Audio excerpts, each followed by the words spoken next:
시청자 여러분 안녕하십니까? 대구 경북 소식 전해드립니다. 북한에서 탈출해 경북에 거주하는 탈북민 1,000명의 개인정보가 해킹으로 새나갔습니다. 탈북민 정착을 지원하는 경북 하나센터 직원이 악성 코드가 심어진 해킹 메일을 열어본 게 화근이었습니다. 윤태호 기자가 취재했습니다. 경북 구미에 있는 경북 하나센터입니다. 탈북민 정착을 지원하는 이곳에서 탈북민 997명의 개인정보가 유출됐습니다. 경산시를 뺀 경북 22개 시군에 거주하는 탈북민의 이름과 생년월일, 주소 이렇게 세 가지입니다. 센터 직원이 지난달에 악성 코드가 심긴 해킹 메일을 열람하면서 컴퓨터에 저장된 탈북민 정보가 빠져나간 겁니다. 탈북민 개인 정보는 암호를 설정하고 인터넷과 연결되지 않은 컴퓨터에 저장하도록 돼 있지만 센터 직원이 이 지침을 어긴 것으로 통일부는 보고 있습니다. 통일부는 누가 언제 왜 해킹을 시도했는지를 밝히기 위해 경찰청에 수사를 의뢰했습니다. 주민등록번호나 휴대전화 번호는 유출되지 않은 것으로 파악했지만 피해 접수처를 만들어 탈북민 안전 위협 등 2차 피해를 조사하고 있다고 밝혔습니다. 네, 아직까지 확인된 바는 없습니다. 피해 지원이나 보상은 계속 이루어질 거고요. 탈북민들의 불안감은 커지고 있습니다. 평소에도 신변의 위협을 느끼며 불안 속에 살고 있는데 이번 개인정보 유출로 또 다른 피해를 보지는 않을까 걱정이 이만저만 아닙니다.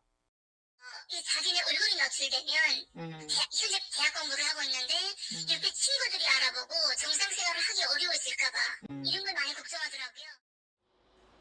민간 기관인 하나센터 직원의 실수라고는 하지만 보안이 생명인 탈북민 개인정보를 정부가 너무 허술하게 관리해왔다는 비난도 거세질 전망입니다. MBC 뉴스 윤태호입니다.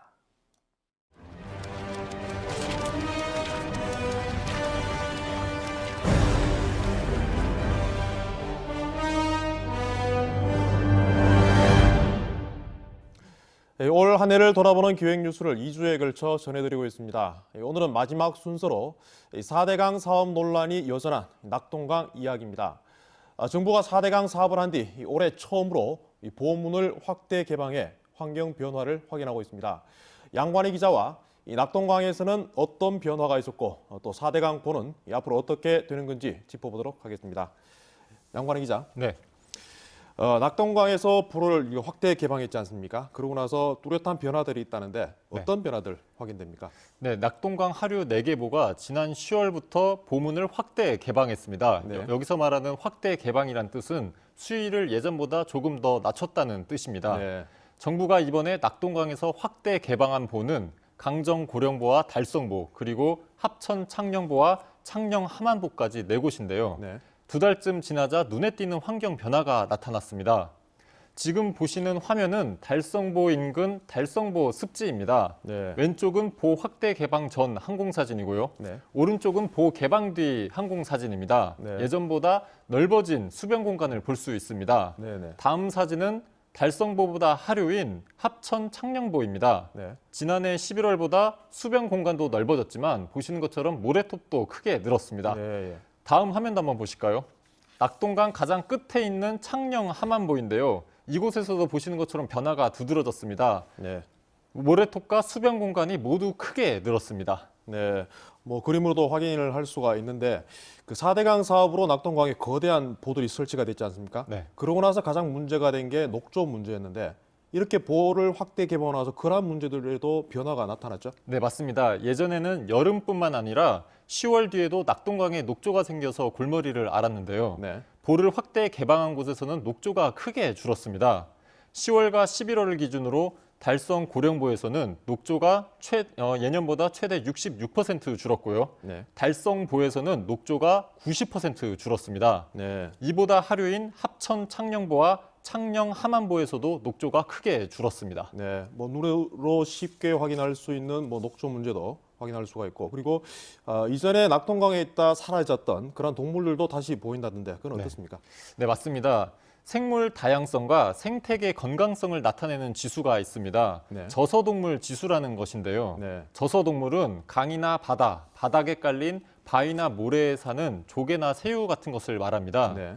이 창녕 함안보에서는 이 저서동물 지수가 평소보다 2~3배 높게 나타났습니다. 네. 지금 나오는 화면은 흑두루미 사진인데요. 네네. 멸종위기 2급이죠. 이 흑두루미가 2010년 이후 8년 만에 강정 고령보에 찾아왔습니다. 네. 멸종위기 2급인 큰 고니는 창녕 함안보에 오기도 했는데요. 네. 이번 보 확대 개방으로 물세류가 약 3배 가까이 늘었다고 환경부가 설명했습니다. 네, 뭐 보호 개방 확대만으로 이러한 변화가 나타났다면 결국은 이 가둬두었던 강물이 흐르겠기 때문 그렇게 봐야 되지 않겠습니까? 네, 맞습니다. 갇혀있던 물이 흐르면서 환경 변화가 일어났다고 환경부는 설명했는데요. 네. 보가 확대 개방된 4곳에서는 유속이 최소 17%에서 최대 156%까지 빨라졌습니다. 네. 이번 개방 기간 동안 취수장 18곳과 양수장 28곳 모두 문제가 없었다고 환경부는 덧붙였습니다. 농민들은 보를 개방하면 지하수가 낮아져 농사에 차질이 생길 수 있다고 걱정을 했는데요. 네. 지하수 이용이 많은 창녕 함안보 지역에서는 보 수위 변동보다 지하수 변동폭이 더 크게 나타났습니다. 네. 다만 창녕 함안보 근처에서 수막 재배를 하는 농민을 위해 환경부는 지난달 15일부터 다시 창녕 함안보 수위를 올려서 농업 피해는 없었다고 설명했습니다. 그렇다면 앞으로 뭐 낙동강 보호 문제를 정부는 뭐 어떻게 처리할 계획입니까? 네, 환경부는 4대강 보를 어떻게 처리할지 현재 연구하고 있습니다. 이 연구의 일환으로 지금 보를 확대 개방해 환경 변화를 조사하고 있는 건데요. 네. 이 조사 결과를 바탕으로 환경부는 4대강 보를 어떻게 할지 이제 결정을 합니다. 네. 이제 어떻게 처리할지에 관해서는 보를 아예 철거를 할 수도 있고요. 네. 아니면은 보를 현재처럼 유지할 수도 있고 아니면은 보의 수위를 지금보다 더 낮출 수도 있습니다. 네. 낙동강 8개 보 처리 방안은 내년에 결정될 예정이었는데요. 그런데 네. 차질이 생겼습니다. 앞서 말씀드린 낙동강 하류 4개 보는 개방이 됐고 7곡보는 이번에 개방할 계획이 없었습니다. 네. 그런데 상류 3개 보는 계획대로 열지 못했습니다. 개방이 안 된 곳은 상주보와 낙담보 그리고 구미보입니다. 이 3곳은 지자체와 일부 농민 반대가 거셌기 때문인데요. 네. 이곳 일부 농민들은 보를 개방해 수위가 낮아지면 지하수가 빠져나가 농사에 차질이 생길 수 있다 이렇게 주장하면서 반대하고 있습니다. 뭐 낙동강이 흐르는 지역의 지자체 의견도 굉장히 중요하지 않겠습니까? 네, 맞습니다. 그런데 지금 상주시 황천모 시장이 낙동강의 관광 사업을 지금 진행하고 있는데 만약 보문을 열게 되면 네. 지금까지 4천억 원을 들인 관광 사업에 피해가 생긴다고 강력하게 주장하고 있습니다. 환경부는 농사일이 상대적으로 적은 겨울에 보를 개방해서 환경 변화를 살핀 뒤 내년 7월에 보를 어떻게 처리할지 결정할 예정이었는데요. 네. 4대강 가운데 유독 낙동강 3개 보에서는 반대에 부딪혀 조사가 이루어지지 않아 네. 환경부 고민이 깊어지게 됐습니다. 네. 지금까지 낙동강 보호 문제 양관희 기자였습니다.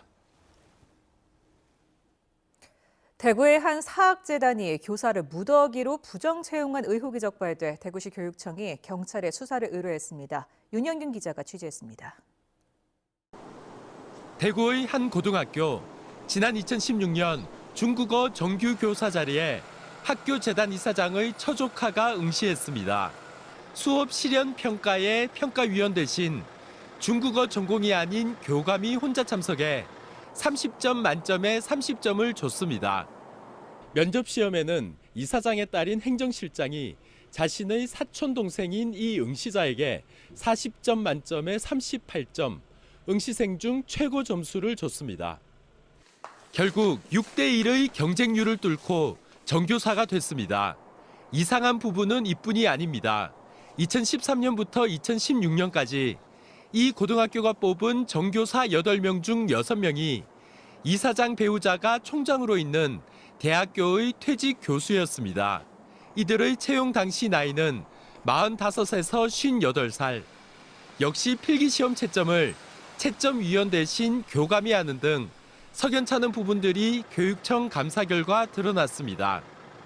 공채를 하게 되면은 전국에서 오는 게 맞는데 대구 다양한 각지에서 와야 되는데 한 대학에서 6명 온 거 그거는 충분히 의심의 여지가 있기 때문에 대구시 교육청은 정규교사 채용 업무를 방해한 혐의로 재단 이사장을 포함해 10명을 경찰에 수사 의뢰했습니다. 어떤 입장인지 이런 거는 있으세요? 그런 게 있을 수가 있습니까 지금? 저희들도 오늘 인터넷 그 보고 깜짝 놀라가지고. 부정 채용 의혹을 받는 교사 중 한 명은 퇴학 위기에 놓인 학생의 학모에게 성희롱을 했다가 학교에 사직서를 내는 등 절반 정도만 학교에서 근무하고 있는 것으로 조사됐습니다. MBC 뉴스 윤영균입니다. 경상북도는 야생조류 분변에서 조류 인플루엔자 항원이 잇따라 나오자 경북으로의 유입을 막기 위해 방역을 강화했습니다. 경상북도는 내년 2월까지 조류 인플루엔자와 구제역 특별 방역기간으로 정하고 24시간 비상체제에 들어갔습니다. 철새 도래지 출입을 통제하고 농장 산란율과 폐사율, 농가 소독 상황도 매일 점검하는 한편 산란계 밀집 사육 지역에는 통제 초소를 운영하기로 했습니다. 경상북도는 2014년 11월 조류 인플루엔자가 발생한 뒤 지금까지 청정 지역을 유지하고 있습니다. 대구 남부경찰서는 그제 대구 원룸에서 발생한 20대 여성 살해 사건의 피의자 31살 A씨에 대해 구속영장을 신청했습니다. A씨는 그제 오전 10시 반쯤 대구시 남구 한 원룸에서 여자친구 27살 B씨 머리를 둔기로 여러 차례 때리고 목을 졸라 숨지게 한 혐의를 받고 있습니다.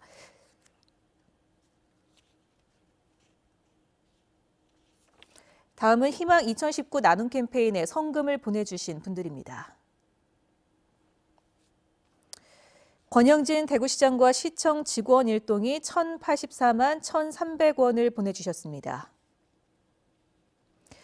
대구광역시 여약사회에서 200만 원을, 짜장봉사 봉정회에서 150만 원, 구미시 고아읍체육회 정경희 회장이 100만 원을 보내오셨습니다. 모두 고맙습니다.